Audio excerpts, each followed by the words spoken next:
बिस्मिल्लाहिर्रहमानिर्रहीम अस्सलामुअलैकुम, welcome to my channel. तो आज बनाने वाले हैं कराची की बहुत ज़्यादा मशहूर खस्ता दाल भरी कचौरियाँ विद स्पेशल आलू तरकारी। तो चलें रेसिपी को स्टार्ट करते हैं। सबसे पहले हमने क्या करना है, यहाँ पर हम डो प्रिपेयर करेंगे, यानी कि इसका आटा हमने गूंद लेना है। तो यहाँ पर मैंने ले लिया 1 कप ऑल पर्पज़ फ्लावर यानी कि मैदा। अब क्या करना है, हमने इसको सबसे पहले छान लेना है।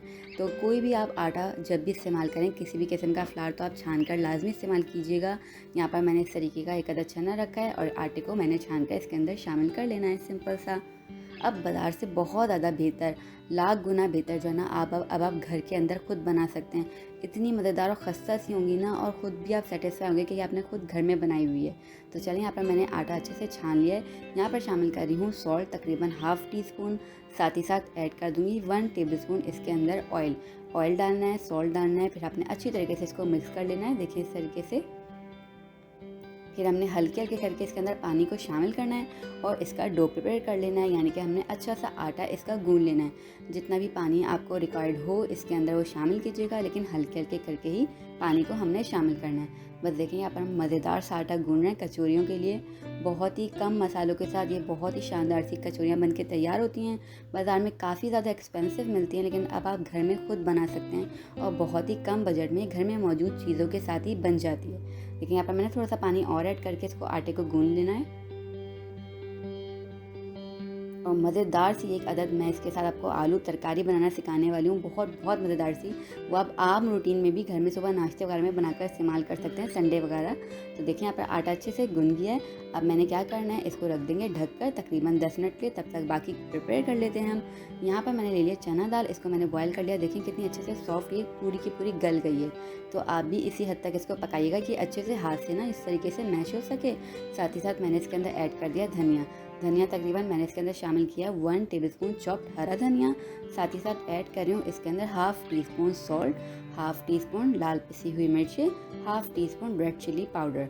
बस ये 3 चीज़ें हमने इसके अंदर शामिल करनी है। और हरे मसाले में ऐड किया धनिया। इसको आपने अच्छी तरीके से, देखें इस तरीके से हाथों से मसलना है। किसी भी किस्म के चॉपर वगैरह की आपको इंशाल्लाह ज़रूरत पेश नहीं आने वाली। सिंपल सा घर में ही ये हाथों से आप यूँ पीस लीजिए और ये दाल आपकी बहुत ज़बरदस्ती मसाले में तैयार हो जाएगी। चेक कीजिएगा, बहुत ही मज़ेदार सी दाल बनके तैयार होगी। दिल चाहेगा इसको ऐसे ही खा लीजिए, सिंपल सा। यहाँ पर ये डन है, इसको रख देंगे। अब हम देख लेते हैं, आटा जो हमने गूंद के रखा हुआ था 10 मिनट हो गया उसको, वो भी सेट हो गया है। अब हम क्या करेंगे, इस तरीके से इसको एक बड़ी सी बॉल का मैं शेप दे लूँगी, सिंपल सा। बस यहाँ पर मैंने डन कर लेना है। अब हमने क्या करना है, इसको बड़ा सा जैसे आपने बॉल बना लेंगे। अब आपने इसके अंदर से छोटी छोटी सी बॉल्स बना लेनी है, मतलब छोटे छोटे से पेड़े बनाने हैं हमने, बहुत ही मामूली से। जैसे हम पूरियों के लिए बनाते हैं ना, वो वाले नहीं, बहुत छोटे छोटे से आपने बनाने हैं। या अगर आपको पसंद है कि थोड़ी बड़े साइज़ की हो तो फिर आप बना सकते हैं, कोई मसला नहीं है। लेकिन कचौरियाँ जो ओरिजिनल शेप की होती हैं, मैं उसी शेप के अकॉर्डिंग ही आज बनाने वाली हूँ। तो यहाँ पर देखिए, मैंने छोटे छोटे से पेड़े बना लेने हैं इस तरीके से। 1 कप मैदे में अच्छी खासी कचौरियाँ बनके तैयार हो जाएंगी और तरकारी भी बहुत ज़्यादा मज़ेदार सी बनके तैयार होने वाली है। देखिए, इस तरीके से आपने शेप दे लेना है। इसको हम बना के पहले ही रख लेंगे तो इजी हो जाएगा। और जैसे ही आप यहाँ पर छोटे छोटे पेड़े तैयार कर लेना, क्या करना है, आपने इसको के ऊपर से थोड़ा सा कपड़ा रख के ना इसको ढक देना है, कवर कर देना है। वरना जब हम इस तरीके से बना के इसको खुली हवा में छोड़ देंगे ना, तो इस पर लेयर आ जाती है कचौरियों के। जो हमारे जो भी हम किसी भी रेसिपी में जब भी हम इस तरीके से पेड़े बना के पहले से तैयार कर लेना, तो आप उसको लाजमी ढक के कवर करके रखा करें, वरना उसके ऊपर एक पापड़ी सी बन जाती तो वो अच्छा नहीं लगता।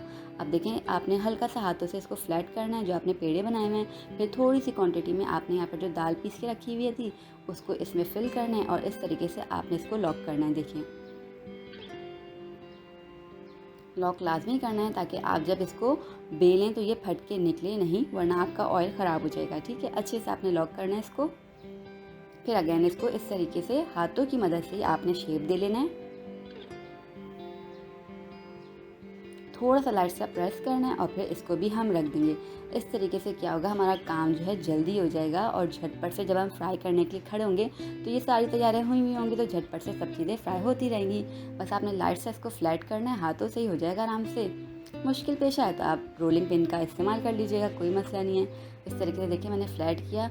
अगेन थोड़ी सी क्वान्टिटी में डाल लूँगी, इसके अंदर फिल करूँगी।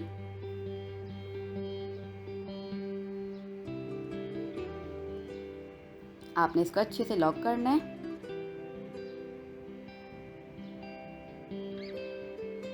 और दोनों हाथों से इस तरीके से इसको फाइन सा आपने शेप दे लेना है। बस लाइट से आपने बहुत ही लाइट से प्रेस करना है, ज़्यादा ज़ोर से नहीं। और इसको आपने इस तरीके से बना के रख लेना है। सारे के सारे ऐसे मैं तैयार करूँगी।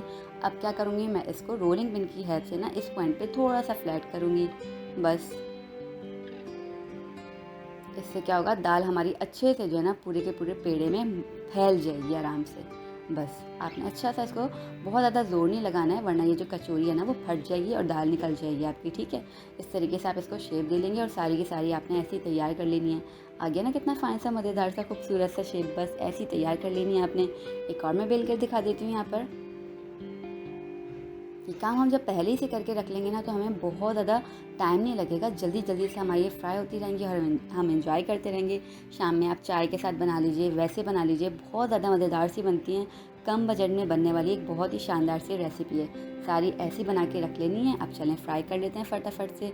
तो यहाँ पर हमने फ्राई कर लेना है इसको। मीडियम फ्लेम पर हम इसे फ्राई करेंगे, हाई फ्लेम पर नहीं, ताकि ये पूरी अच्छी तरीके से जो है ना कलर भी आए और कुक भी हो जाए। तो मीडियम फ्लेम पर ही आपने इसको फ्राई करना है। बस यहाँ पर देखिए मैं फ्राई कर रही हूँ, बहुत ही सिंपल सी होती रहेंगी आराम से, क्योंकि हमने सारा काम पहले से करके रखा हुआ है। बट झटपट डालनी है और फ्राई कर लेनी है। कलर अच्छा सा जैसे गोल्डन ब्राउन आ जाएगा, इसको हमने निकाल लेना है। पलटते रहेंगे ताकि दोनों साइड से ये अच्छे से कुक हो जाए।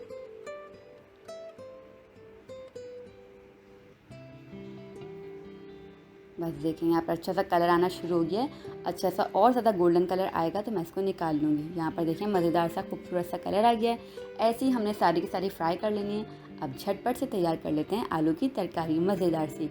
यहाँ पर मैंने शामिल कर दिया है पैन में 1 टेबलस्पून ऑयल।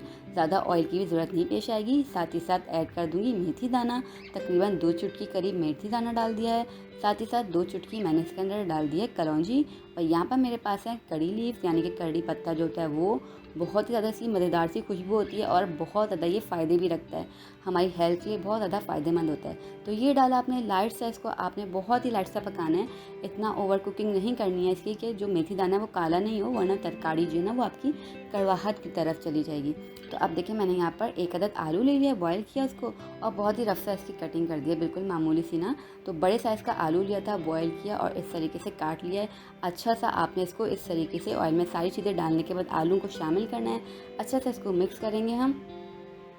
ऐड करेंगे हल्दी तकरीबन 2 चुटकी के करीब इसके अंदर, लाल मिर्च का पाउडर 2 चुटकी करीब, और साथ ही साथ ऐड करूँगी रेड चिली फ्लेक्स 2 चुटकी के करीब। ऐड करेंगे इसके अंदर सॉल्ट हस्बे जायका। मैंने यहाँ पर हाफ़ टी स्पून सॉल्ट का इस्तेमाल किया हुआ है। अच्छी तरीके से मिक्स करेंगे हम इन सारी चीज़ों को डालने के बाद, ताकि मसालों का जो कच्चापन होता है वो ख़त्म हो जाए। ठीक है, फ्लेम को आपने मीडियम रखना है इस पॉइंट पर, हाई फ्लेम नहीं करना है। इसको अच्छी तरीके से मिक्स करेंगे। देखिए कितना खूबसूरत सा कलर आ गया है। शामिल कर देंगे इसके अंदर 100 ml के तकरीबन पानी। तो यहाँ पर इसमें पानी डालने के बाद हमने इसको अच्छा सा पका लेना है। बहुत ज़्यादा फ्लेवरफुल सी ये तरकारी बनके तैयार होती है। बाज़ार में यही मिलती है हमें, जब भी हम हलवा पूरी वगैरह बाज़ार से खाने जाते हैं तो यही वाली तरकारी मज़ेदार सी मिलती है, और कचौरियों के साथ भी यही मिलती है, बहुत मज़ेदार। अब हमने क्या करना है कि एक स्पून लेना है, उससे ना आपको आलूओं को थोड़ा थोड़ा सा ना मैश कर लेना है। इससे क्या होगा कि ये जो तरकारी है ना इसमें बहुत ज़बरदस्त सा फ्लेवर भी आएगा और ये थिक भी होती रहेगी। तो आपने देखिए इसको बहुत ही कम पकाना है, वरना ये रूम टेम्परेचर पे आने के बाद ना बहुत ज़्यादा थिक हो जाती है। तो ये नहीं, आप इस पॉइंट पे इसका पानी बिल्कुल ज़्यादा ख़त्म मत कीजिएगा, वरना ये जैसे आप निकालेंगे वो बिल्कुल ही सूख जाएगी। तो यहाँ पर देखिए मज़ेदार सी तरकारी तैयार हो गई है और हमारी कचौरियाँ भी तैयार हो गई हैं। सर्व कीजिए, एंजॉय कीजिए। आप इसको चाय के साथ भी वैसे ही खा सकते हैं, बहुत ज़्यादा मज़ेदार सी होती हैं और इतनी ज़्यादा फ्लेवरफुल होती है ना कि, और आसान से बन भी जाती हैं, ज़्यादा मुश्किल भी नहीं पेश आई। देखें कितनी खूबसूरत सी बनकर तैयार हुई हैं, बाज़ार से बेहतर अब आप घर में तैयार कर सकते हैं। ट्राई कीजिएगा रेसिपी, फीडबैक ज़रूर दिएगा। अच्छी लगे तो चैनल को सब्सक्राइब कर दिएगा। हम आपसे मिलेंगे इंशाल्लाह नेक्स्ट रेसिपी के साथ न्यू वीडियो में। तब तक अल्लाह हाफ़िज़।